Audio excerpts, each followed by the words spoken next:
This section is vaccinations. We'll be covering influenza and pneumococcal vaccines, the varicella vaccine, which is the varicella vaccine for adults, the zoster vaccine basically, hepatitis A and B vaccine, tetanus vaccination, and meningococcal vaccine. The influenza vaccine is a compilation of influenza A and B viruses. It is made up of the strains that were circulating in the prior year to make sure you're really going to cover the organisms that are most likely to be causing that person's disease. You take off the cell surface. It's antigen. You can't get the flu from flu vaccine. You just can't. You cannot get it. It's safe in pregnancy because you can't get the flu from the flu vaccine. Who gets it? Everyone every year. But who benefits the most is healthcare workers, pregnant women, and the elderly, and people with chronic heart, lung, liver, kidney cancer. Remember, influenza vaccine is every person every year. The pneumococcal vaccine is the 23-valent pneumococcal vaccine for adults. This protects against strep pneumonia. And who gets it? Well, first of all the chronically ill patients. To be precise about that, that is people who are HIV positive, steroid users, people with no spleens should get it at any age that you find it. You should be giving it to people who have had their spleen taken out.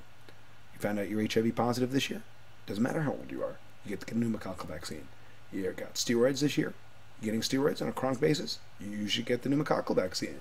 You have chronic heart, lung, liver, kidney cancer, HIV, and the spleen, steroids, please. And cirrhotics, they should all get the pneumococcal vaccine. And the immunocompromised, all of these. And if you are 65, if you're completely healthy and 65, what are you getting, Dad, for his 65th birthday?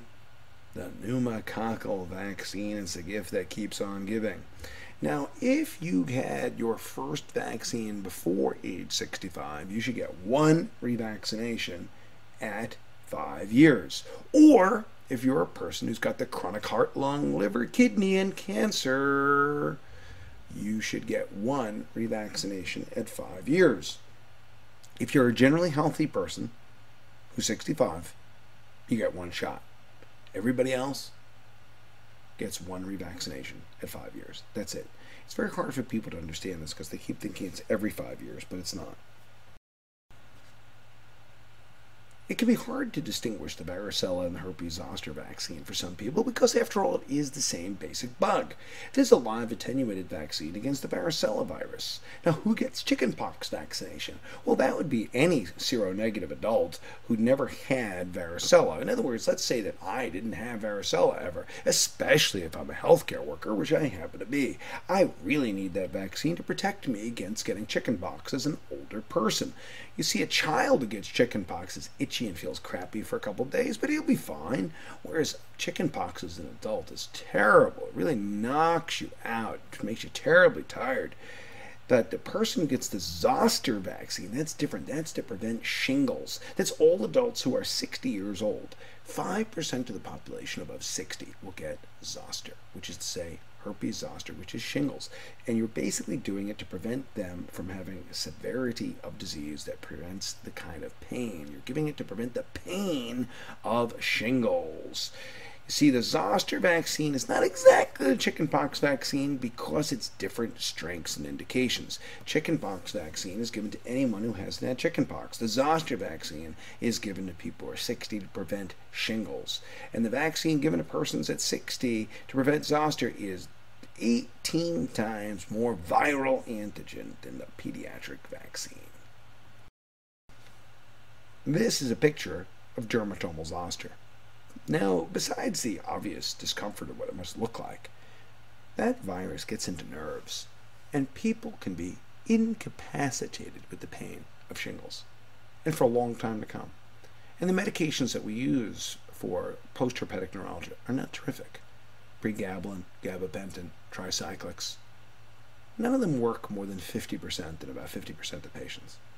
You are doing someone a big favor if you give them that zoster vaccine. You're really helping them out. Seriously, more than just a test, you're really going to do them a favor.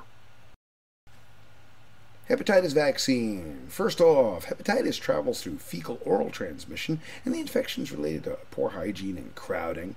Fecal-oral, oral-fecal, you can get hepatitis A while traveling. You get hepatitis A by eating in the wrong restaurant. Hepatitis B is, well, frankly, much harder to get because you have to have needle sticks or perinatal exposure. Sexual transmission has to be through blood, really, blood and bodily fluids. Hepatitis A, you can just by eating some food made by somebody with hepatitis A.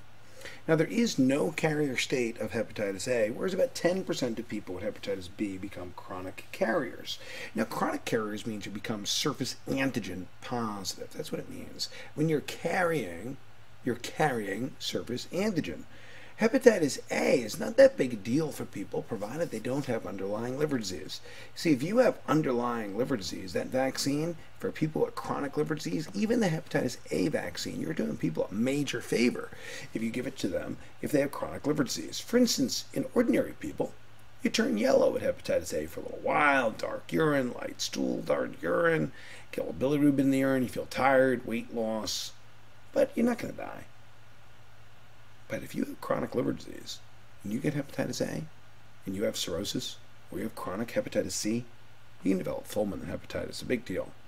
So the question that says which group is most likely to benefit from hepatitis vaccine, it's always this person, the chronic liver disease. That's what both of them. Which of the following is most likely to benefit from hepatitis A or B vaccine?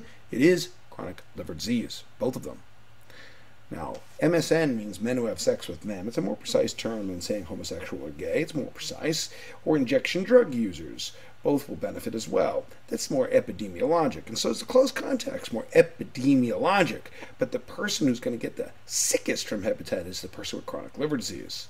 Travelers can get hepatitis A just from food and water. Hepatitis B is the needle sticks and healthcare workers. I would never get onto a hospital floor or potentially handle needles if I didn't have a hepatitis B vaccine. I got the hepatitis B vaccine when it was first invented, wow, as a medical student, and dialysis patients who are exposed to lots of needle sticks.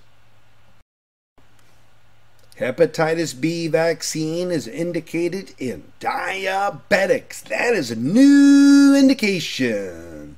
Diabetes is a new indication for hepatitis B vaccine. Tetanus toxoid booster is given every 10 years in the general adult population. Now, one of these should be the acellular pertussis variety. See, we've tagged on acellular pertussis vaccine with tetanus toxoid as a way of being able to get people the booster they need to be able to protect the general population against pertussis. So one of these should be a Tdap. And 5 years after a dirty wound. Now, tetanus toxoid boosters every 10 years, even if you've not been exposed. Now, if you've been exposed to something, if you've been cut, and remember, your question's not going to play a game with you. They're going to say the wound is dirty, the wound is clean, kitchen is clean, like isn't kitchen clean? Or it's going to say they're outside with a rake or a dirty shovel. And you should get a post-exposure prophylaxis with the tetanus toxoid after 5 years of dirty wound, because a lot more spores. Now, the tetanus immune globulin is not given as a booster. Tetanus immune globulin is for that rare person who is never vaccinated at all, who gets exposed to dirt. That person gets a tetanus immune globulin. That's the person who say, oh my goodness, you have no immunoglobulin? Let's lend you some immunoglobulin. Oh my goodness, this man has no immunoglobulin. He's never been vaccinated. Well, let's give him some right away. And with the tetanus immunoglobulin, then let's help him develop his own. But the toxoid is just a general booster in the general population, or after post-exposure. If you've been previously vaccinated, just give the toxoid.